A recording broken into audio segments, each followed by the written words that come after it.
வணக்கம் ஹல்க். எப்படி இருக்கீங்க தலைவரே? வீட்ல எல்லாரும் சௌக்கியமா? ஓட்டு கேட்க வந்தேன் தலைவரே. இந்த தடவை 5000 ரூபாய் புது செருப்பு சாராயம் கொடுக்கறோம்.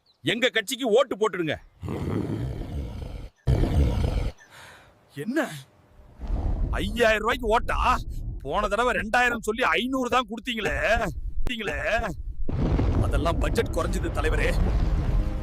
இப்ப சரியா கொடுக்கறோம். எங்க ஊர்ல செருப்பு இல்லாம நடக்கிறவனா? ஆனா உங்க 5000 ரூபாய் என் சுயமரியாதைக்கு தகுதி இல்லவா? இன்னும் கொஞ்ச நேரம் இருந்தா உங்க கையில இருக்கிற கவரையும் உங்க மண்டையையும் பொளச்சிடுவேன். நண்பர்களே, ஓட்டு விக்காதீங்க. சுயமரியாதை வேணும்.